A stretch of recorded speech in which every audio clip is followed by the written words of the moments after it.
persegue Satanás com artimanhas tais e astúcias tão cruéis que iguais não há na terra.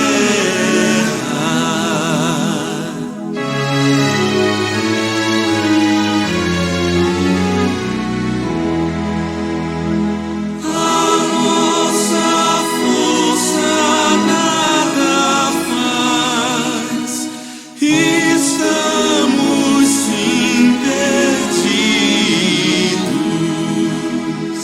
mas nosso Deus socorro traz e somos protegidos.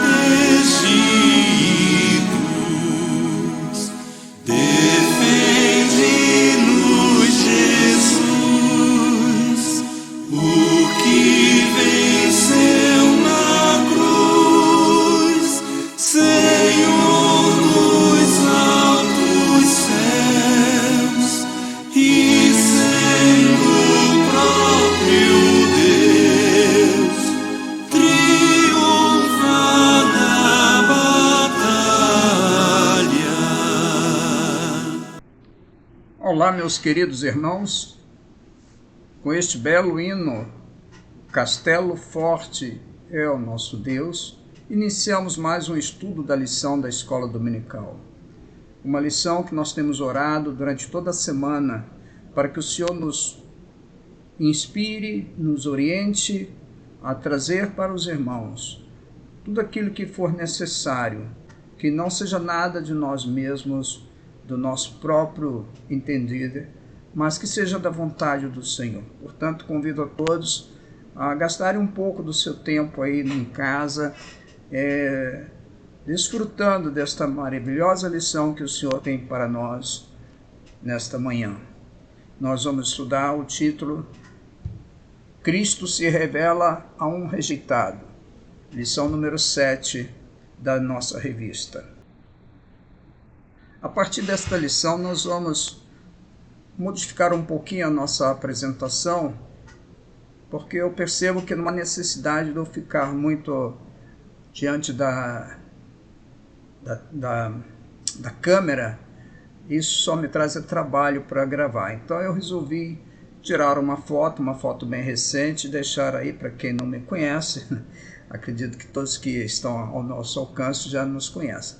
Mas se porventura houver alguém que esteja nos assistindo pela primeira vez, aí está a nossa foto para dizer que nós estamos falando, porque estamos aqui presentes, né?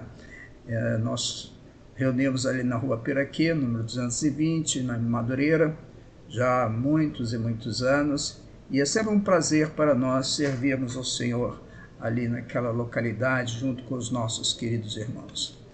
Portanto, durante a semana nós temos essas lições que esperamos que todos tenham podido estudar, e vamos ver durante cada dia da semana quais os versículos que mais chamaram a atenção de vocês.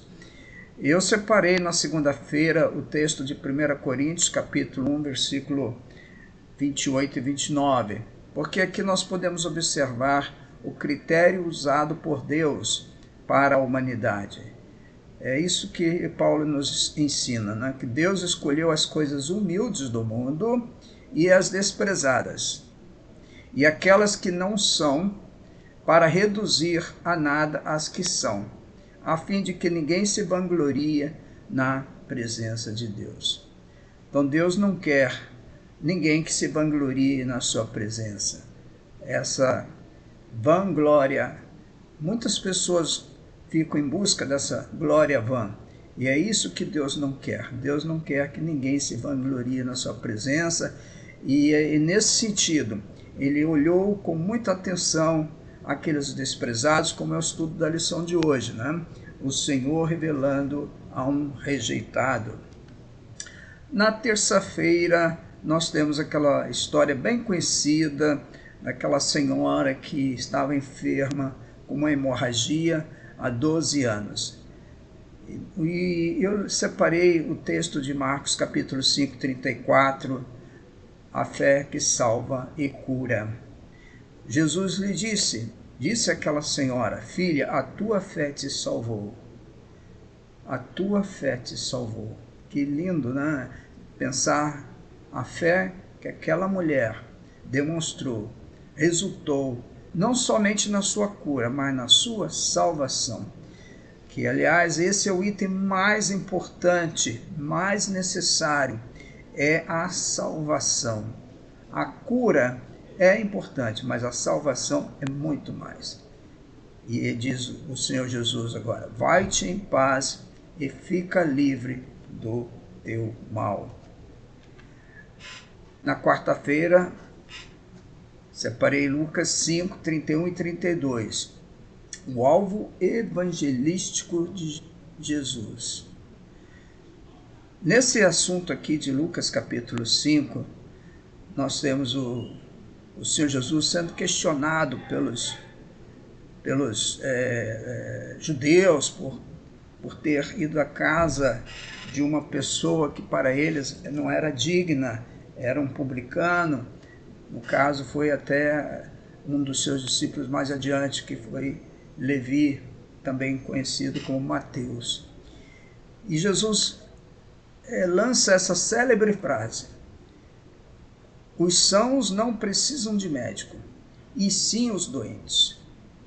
Não vim chamar justos, e sim pecadores ao arrependimento. É exatamente isso. O nosso Senhor, ele veio em busca dos perdidos, aqueles que não é no sentido perdido da terra, mas no sentido perdido da alma, aqueles que não teriam chance nenhuma de sair do inferno se o Senhor não estivesse ali salvando-os, arrebatando-os. Por isso nosso Senhor deixou bem claro que ele veio chamar os pecadores ao arrependimento. Na quinta-feira nós observamos em Lucas 7,47 que o perdão do Senhor Jesus é ilimitado. Olha só, não há limites para esse perdão. Vocês devem ter estudado a lição e observaram na história daquela mulher que foi ungir os pés do Senhor Jesus. E o Senhor Jesus pôde dizer: por isso te digo, perdoados lhe são os seus muitos pecados, porque ela amou muito. Aí Jesus acrescenta: mas aquele a quem pouco se perdoa, pouco ama. A pessoa que pouco ama tem os seus pecados também limitados. Mas aquele que, como esta mulher, muito amou, demonstrou esse amor ao Senhor, os seus muitos pecados foram perdoados. Portanto, meus irmãos, não economizemos nas nossas ações de amar o próximo, porque isso tem virtude diante do Senhor. Na sexta-feira, Eclesiastes capítulo 4, versículo 12, a resistência perfeita. É um texto interessante, vocês já devem ter lido aí na sexta-feira, e esse versículo é muito ilustrativo para mostrar a importância da união, e o autor aqui escreve dizendo: se alguém quiser prevalecer contra um, os dois lhe resistirão. Onde houver dois ou três, se houver três e um for atacado, os outros dois o ajudarão a resistir ao ataque. E o provérbio é esse: o cordão de 3 dobras não se rebenta com facilidade. E é verdade, se você pega um barbante, por exemplo, um barbante só você consegue talvez rebentá-lo com uma puxada. 2 já é um pouquinho difícil, mas ainda consegue. Mas 3 juntos, aí vai ficando cada vez mais difícil. Aí deixa de ser um barbante comum para ser uma corda dessas que não se consegue arrebentar com puxão. Então, Vamos guardar isso na nossa mente, tá? Precisamos estar unidos, sejam a família, seja na igreja, seja no trabalho com os nossos amigos, porque havendo união, haverá vitória. No sábado, eu separei 1 Coríntios 12, 26, a participação nossa no sofrimento e na alegria de quem está ao nosso lado. Paulo, escrevendo sobre esse assunto, ele nos dá essa ideia, né, de que se um membro sofre, todos sofrem com ele. E se um deles é honrado, com ele todos se regozijam. Isso é a irmandade cristã funcionando na sua essência. Não esse cristianismo que nós estamos cansados de ver, um cristianismo de fachada, onde a pessoa está sofrendo e o outro está festejando. Então não é isso que o Senhor quer de nós. Ele quer que nós tenhamos pausa nas nossas vidas. Se estamos diante de alguém que sofre, devemos também nos unir ao seu sofrimento. Se estamos diante de alguém que está sendo honrado, nós também não devemos ficar ali de cara amarrada, de cara aborrecida. Devemos também com ele se regozijar. Essa é a participação que nós aprendemos nas Escrituras. Portanto, durante a semana nós tivemos essas preciosas lições, tá? Hoje nós vamos estudar então a lição número 7. Cristo se revela a um rejeitado. O texto que eu peço a vocês que abram suas Bíblias no Evangelho de João, capítulo 5, versículos 1 a 18. Esse será o texto que servirá de base para esse tema. Cristo se revela a um rejeitado. Nós estamos estudando nessas últimas lições, por exemplo, domingo passado nós estudamos Cristo se revela aos nobres, na retrasada Cristo se revela aos samaritanos, e hoje nós estaremos então vendo juntos aqui essa maneira como Cristo se revelou a uma pessoa rejeitada, talvez uma pessoa abandonada, uma pessoa sem familiares, talvez. O fato é que ele é um homem que tem uma história muito interessante de enfermidade, como está no texto, nós vamos ver isso daqui a pouco, né? Vamos juntos ler o texto áureo, como nós sempre fazemos, para não perdermos o costume. Todos aí atentos à tela, os que puderem. Vamos lá? Mais tarde, Jesus o encontrou no templo e lhe disse: olha, que já estás curado, não peques mais, para que não te suceda coisa pior. João 5,14. Muito boa essa advertência do Senhor, né? Olhe que já estás curado, não peques mais. Existem várias situações de enfermidade. Nós já temos estudado isso aqui na escola dominical, nas classes. Nem toda enfermidade tem por causa o pecado. Muitas vezes as causas são outras, mas uma grande parcela das enfermidades que nos acometem, ela tem sua origem num comportamento, melhor dizendo, pecaminoso. Tá? Isso não tem como escapar. É claro, não é regra geral. Há várias situações. Mas eu digo que, pela experiência que temos, é que muitas e muitas vezes nós pagamos o preço da nossa desobediência e ficamos adoecidos. Portanto, o texto da lição, já falei, e eu peço então para que vocês mantenham aberta nesse texto, para que possamos acompanhar o raciocínio desse estudo.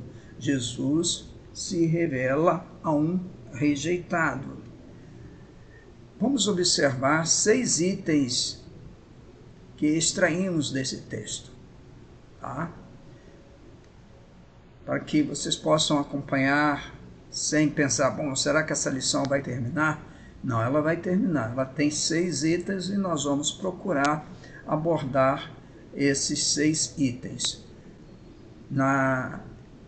Sempre na expectativa de que tudo quanto está sendo dito aqui seja para nos trazer alimento. Eu gosto dessa palavra porque nós não vivemos sem alimento físico, quanto mais o espiritual. Nós precisamos de alimento espiritual, né? Então vamos ver. Primeiro, havia uma festa.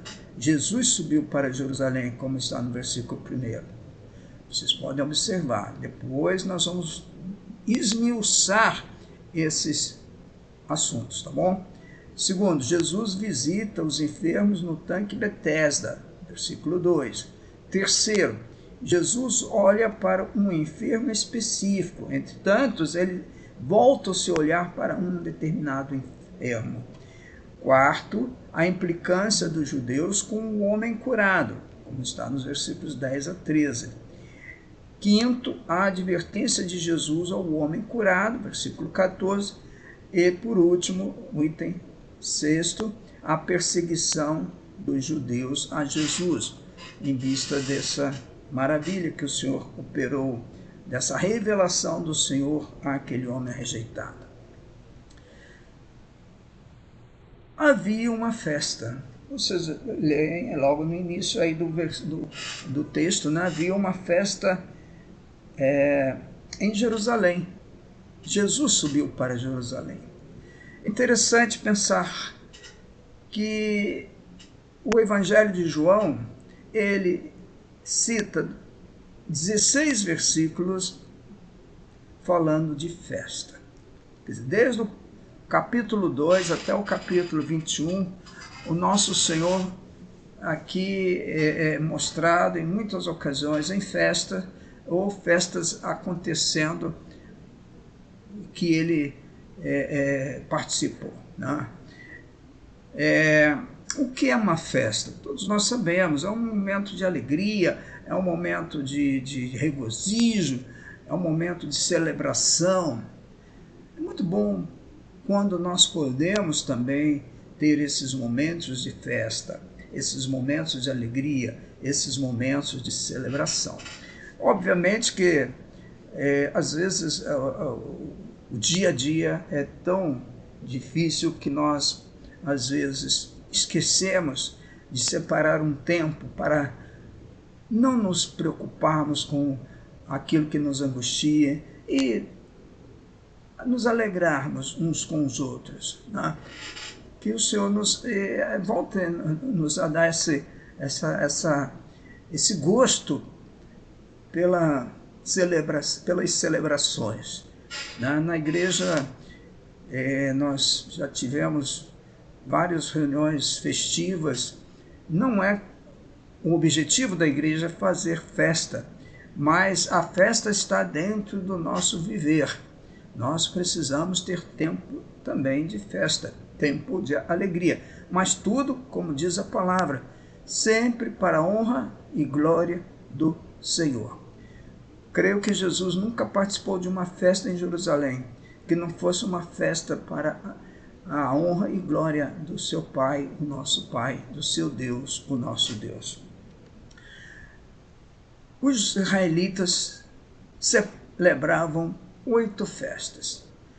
Eu acho que essa pesquisa aqui, poucas vezes nós tivemos oportunidade de estudar em classe. E eu vou passar para vocês, se tiverem curiosidade, voltem a esse estudo depois.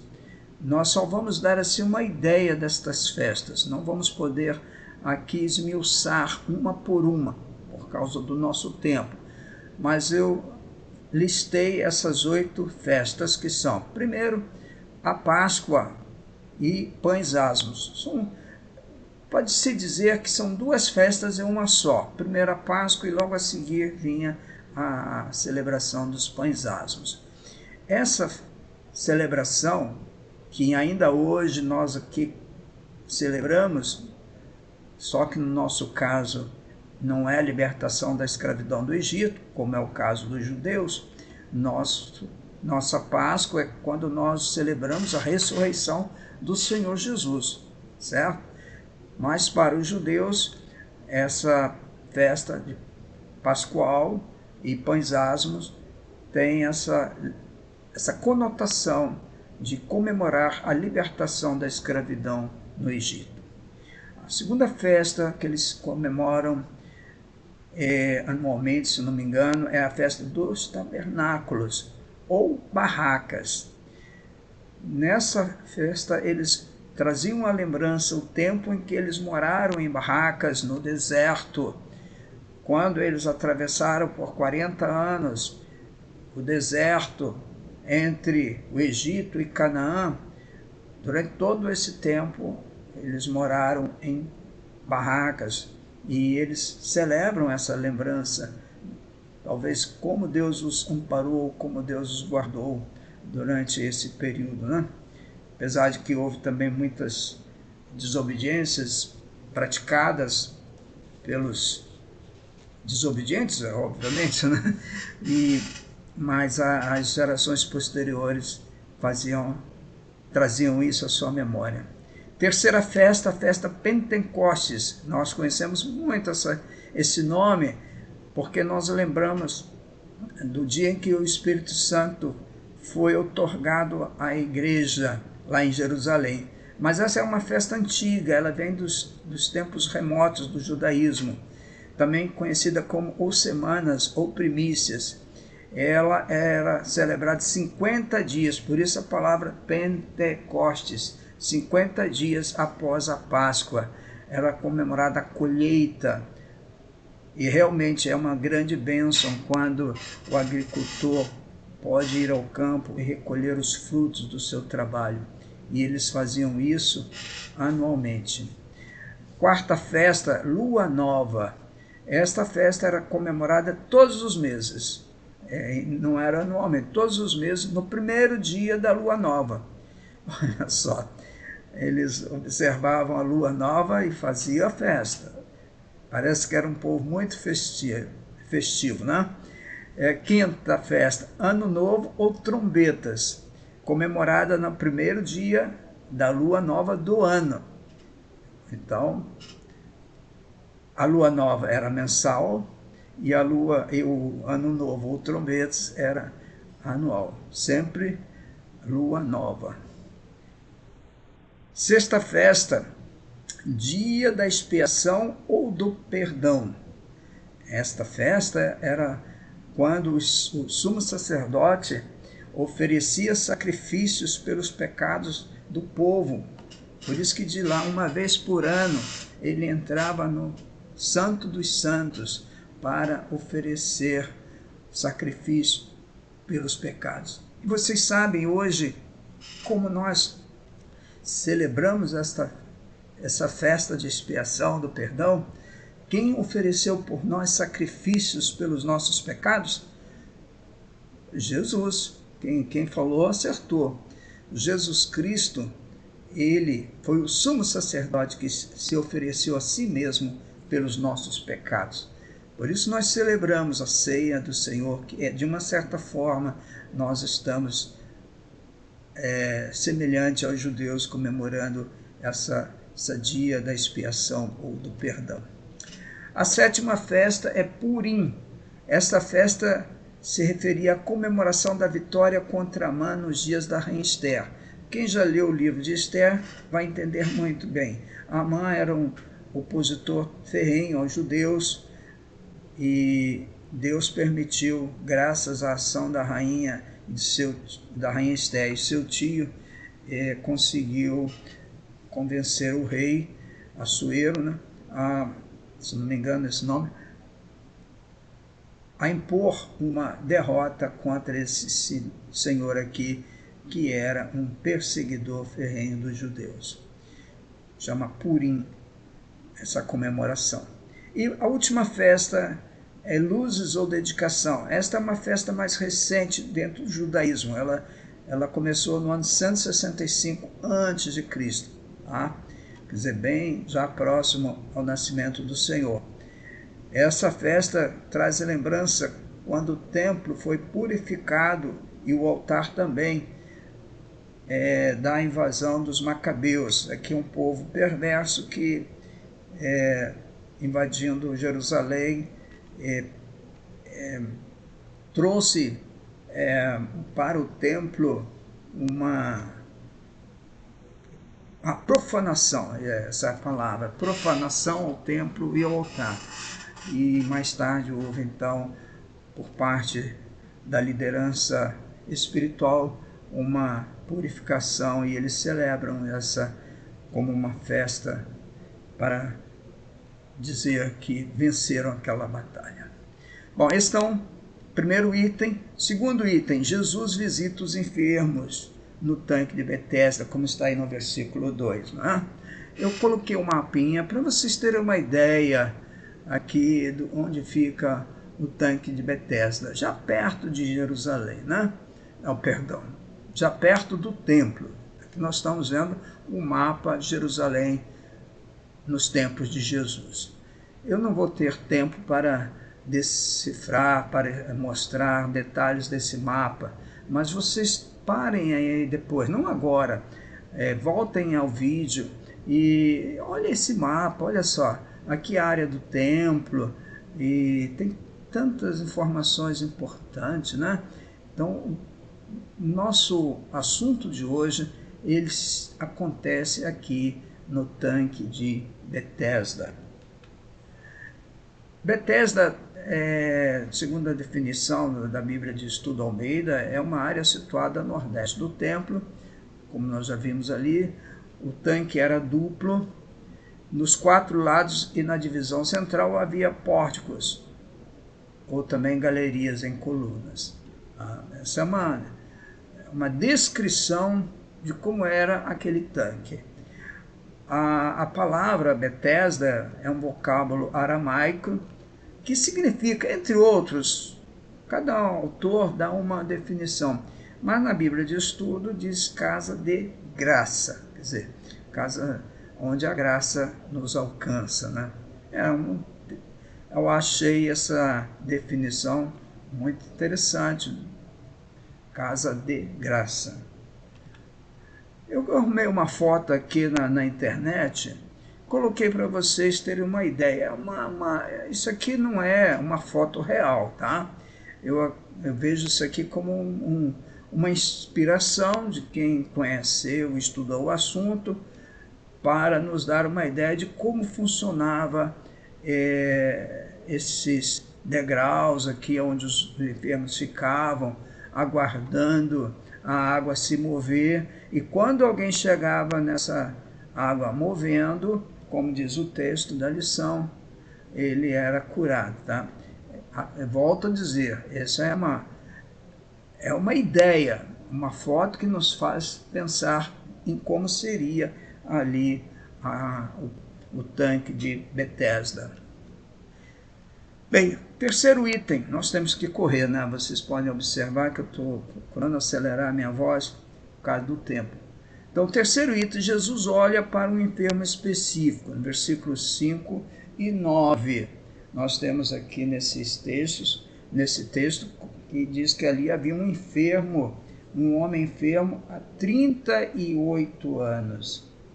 E Jesus, vendo-o deitado, né, perguntou se ele queria ser curado. Eu me emociono, sinceramente, em pensar nesse olhar de Jesus. Um olhar de condescendência, um olhar de misericórdia, de compaixão para aquela pessoa que, como o título diz, né, ele era um rejeitado. Eu fico pensando, talvez ele fosse um abandonado, alguém que não tivesse parentes, né, estava ali sem ninguém para ajudá-lo. Às vezes, quando nós vamos visitar algum familiar no hospital e encontramos lá perto do leito onde estão dos nossos familiares, quase sempre encontramos alguém que diz: poxa, eu estou aqui há muito tempo e ninguém vem me visitar. São pessoas que vivem abandonadas. E eu imagino a situação desse homem que estava ali abandonado, né? E Jesus, então, nós observamos que ele opera na vida daquele homem um milagre. Jesus disse para aquele homem no versículo 8, né? Levanta-te, toma o teu leito e anda. E o versículo 9 diz que imediatamente ele tomou o leito e saiu andando. E agora, meus amados irmãos, olha só, por causa dessa grande bênção, nós temos aqui a implicância dos judeus com aquele homem que fora curado. É difícil de entender como que a humanidade é cruel, né? É desumana. Ali um homem há 38 anos, naquelas penúria toda, chega o nosso Senhor e liberta-o daquela enfermidade. Em vez deles ficarem felizes com aquela pessoa curada, olha o que diz o texto, né? Disseram os judeus ao que fora curado: hoje é sábado, não te é lícito carregar o leito, implicando com ele, porque Jesus disse para ele: levanta-te, toma o teu leito e anda. Ele não saiu carregando o leito por livre e espontânea vontade. Ele fez aquilo porque o Senhor havia dito para ele fazer, né? Carregar o leito, talvez para sua casa, se é que ele tinha casa, né? Então, toma o teu leito e anda. Mas os judeus implicaram com ele. E ele não deixou por menos, ele retrucou no versículo 11, que aquele que o curou disse: toma o teu leito e anda, né?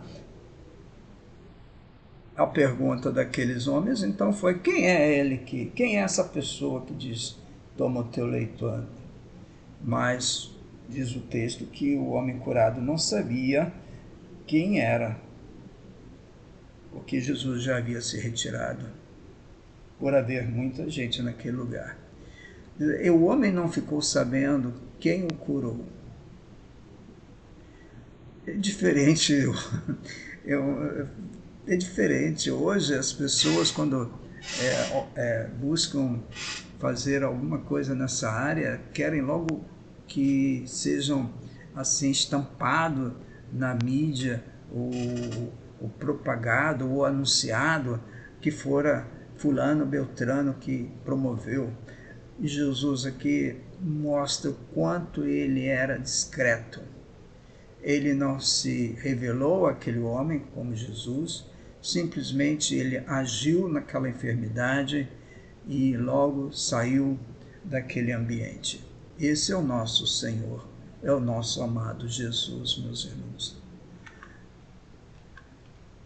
O quinto item nós temos agora quando o Senhor Jesus encontra aquele homem, quando o Senhor Jesus chega no templo e vê aquele homem que ali estava, que fora curado, e o Senhor lhe diz: olha,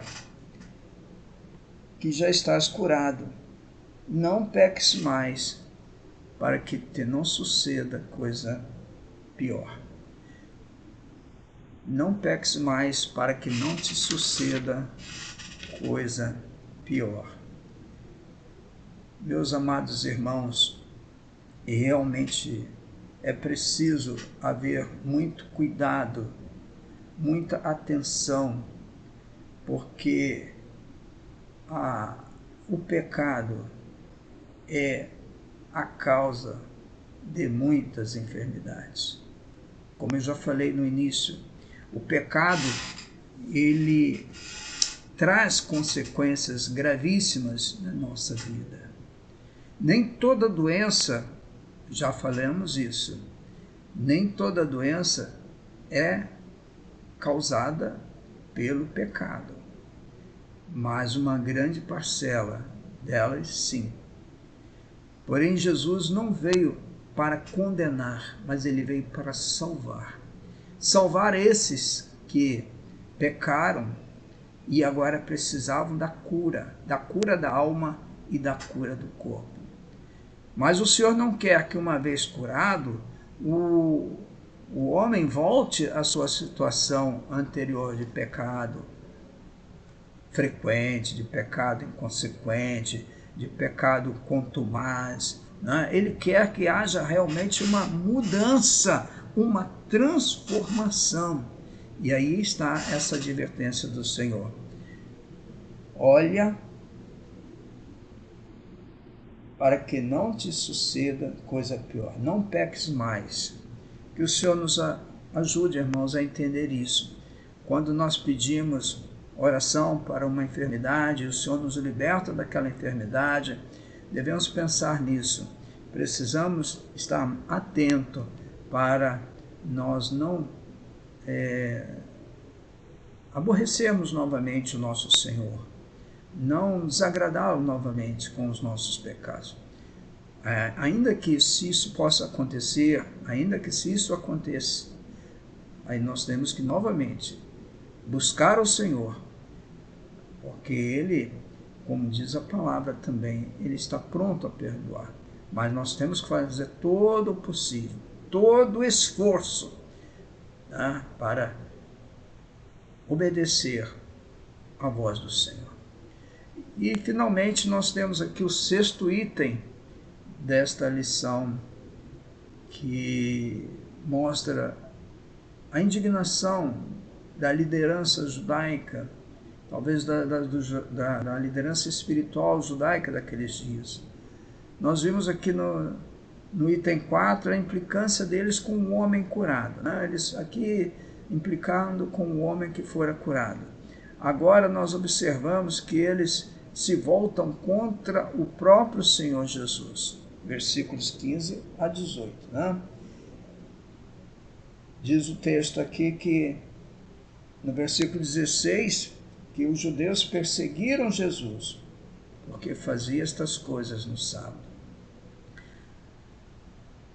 A questão é que eles levavam muito a sério o mandamento de guardar o sábado. Não é que nós estamos dizendo que nós temos que desobedecer esses mandamentos, mas o Senhor Jesus, ele veio trazer uma nova, um novo modo de agir, um novo modo de atuar, onde ele sabia que muitas vezes essa obediência era uma obediência de aparência, porque quando acontecia algo com eles ou com um dos seus animais, eles iam ao socorro desses que lhes eram próximos. E por que o Senhor não podia então também ir ao encontro das pessoas que lhe estavam próximas, das pessoas que necessitavam dele, né? Então o nosso Senhor, ele disse para aqueles homens: olha, meu pai trabalha até agora e eu também trabalho. Eu não estou aqui brincando, fazendo de conta. Eu estou numa missão aqui entre vocês. Tá? Eu estou trabalhando. Mas olha o que diz aqui os judeus.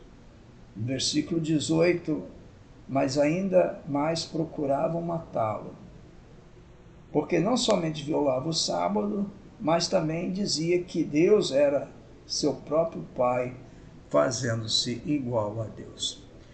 É lamentável que tenha sido assim, que continua sendo assim até os nossos dias. Essa rejeição a Jesus é notória, ela é, pode-se dizer, constante. Eu sei que tem judeus que creem no Senhor Jesus, como nós, os gentios, até porque os primeiros apóstolos, os primeiros pais da igreja eram os judeus.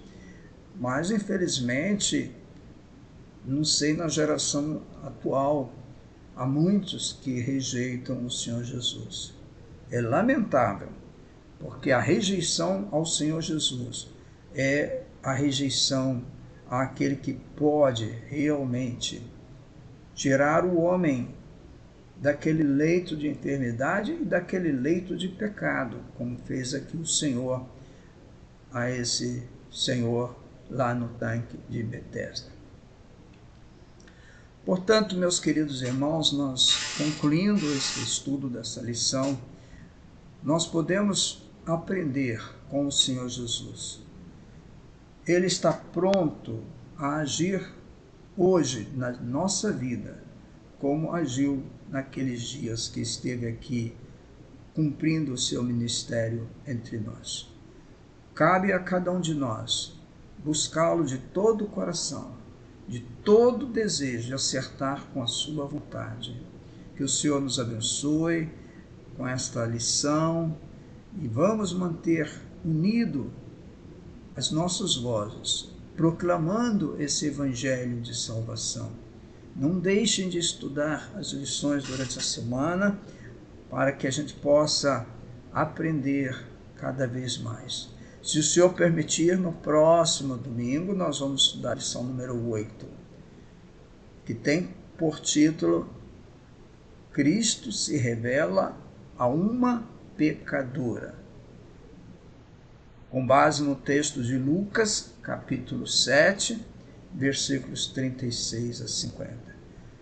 Que o Senhor nos abençoe e, como eu falei no início, eu estou gravando esse estudo sem a imagem, portanto eu vou agora estar orando, agradecendo a Deus por esse estudo, mas vocês não vão me ver, mas vão continuar aí vendo a tela, mas vamos fechar os olhos e orar ao Senhor, agradecendo por esses momentos.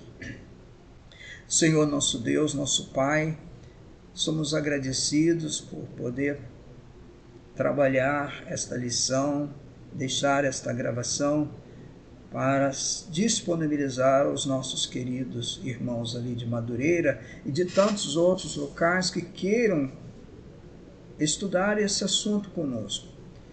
Que esta lição possa servir de bênção para aqueles que muitas vezes estão desanimados com a enfermidade, pensar que aquilo que poderia ser impossível para um enfermo há 38 anos